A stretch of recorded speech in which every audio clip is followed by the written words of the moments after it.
لە سەرەتادا ئێمە وەک چاند و هونەری باشووری کوردستان ئەو گەمارۆیەی کەوا لەسەر کەمپی شەهید ڕۆستەم جوودی تێدەپەڕێت ئێمە پێمان وایە ئەوە گەمارۆیەکی سیاسی دەوڵەتی تورکایە بە نوێنەرایەتی پارتی کەستەم لەگەلی کورد دەکات بە نەفرەتی دەکەین و دەڵێن ئەو گەمارۆدانە خیانەتێکی نیشتیمانی زۆر قێزەونە و لە چوارچێوەی داگیرکاری دەستدرێژی دەوڵەتی تورکدایە بۆ سەرباشووری کوردستان ئێمە گەلی کوردستان و ڕای گشتی ئاگادار دەکەینەوە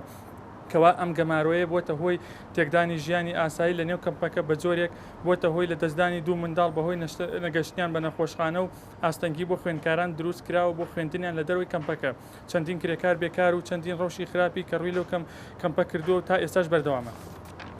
بۆیە ئێمە پێمان وایە بێدەنگی حیزبەکان و ڕێکخراوەکانی مەدەنی و چالاکوانان و بەتایبەتی گەل و ڕایگەیاندەکان و شەرمەزار دەکەین بێدەنگی حکوومەتی عێراقیش لەم دۆخە گومانمان ڕاستتر دەکاتەوە لە دڵنیامان دەکەنەوە کە هاوکاری دەوڵەتی تورکن بۆیە بێدەنگی ڕایگشتی و هێڵی خیانەت شەرمەزار دەکەین لە کۆتاییدا ئێمە وەک چاند و هونەری باشوور ئەو گەمارۆیی کە لەسەر کەمپەکە هەیە شەرمەزاری دەکەین و لەسەر هێڵی تێکۆشان بەردەوام دەبین